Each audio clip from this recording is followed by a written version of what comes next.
Hello बच्चों, चलिए प्रश्न को पढ़ते हैं। प्रोटीन का मुख्य संरचनात्मक लक्षण है। विकल्प आपको दिए हुए हैं। विकल्प ए है एस्टर श्रृंखला, विकल्प बी है ईथर श्रृंखला, विकल्प सी है पेप्टाइड श्रृंखला और विकल्प डी है उपरोक्त सभी। तो प्रोटीन का मुख्य संरचनात्मक लक्षण क्या है, इसे जानने के लिए सबसे पहले हमें प्रोटीन की कुछ विशेषताएं जाननी होगी, जो मुख्य अवधारणा के रूप में हम चर्चा करते हैं।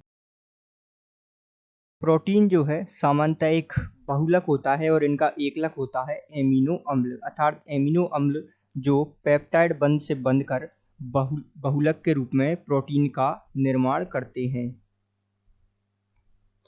तो ये जो है किससे बंधकर जो है पेप्टाइड बंध से बंधकर प्रोटीन का निर्माण करते हैं।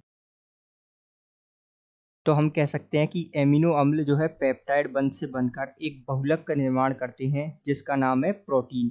तो आइए हम समझते हैं एक उदाहरण द्वारा कि इसका मुख्य संरचनात्मक लक्षण क्या है। मान लीजिए कोई एमिनो अम्ल है, इसका सूत्र है इस प्रकार। ये कोई एमिनो अम्ल है और दूसरा कोई एमिनो अम्ल इसी प्रकार दिया हुआ है प्रकार, ठीक है। अब ये जो है आपस में बंधकर किस प्रकार पेप्टाइड बंध द्वारा आपस में बंधकर जो है निर्माण करेंगे। तो ध्यान दीजिएगा, ये जो है किस प्रकार होगा, यहाँ OH है और ये OH है, ठीक है। तो ये H और ये OH इस प्रकार यहाँ जुड़ेंगे और जल बाहर निकाल देंगे और इस प्रकार ये नाइट्रोजन इस कार्बन से आके जुड़ेगा। किस प्रकार ये बंध बनेगा, ध्यान दीजिएगा, H बाकी संरचना जो है यहाँ N समान रहेगी, H यहाँ जुड़ा हुआ है R1, इसी प्रकार ये CO और यहाँ ये NH और इसी प्रकार जो है बाकी संरचना ऐसी की ऐसी ही समान रहेगी।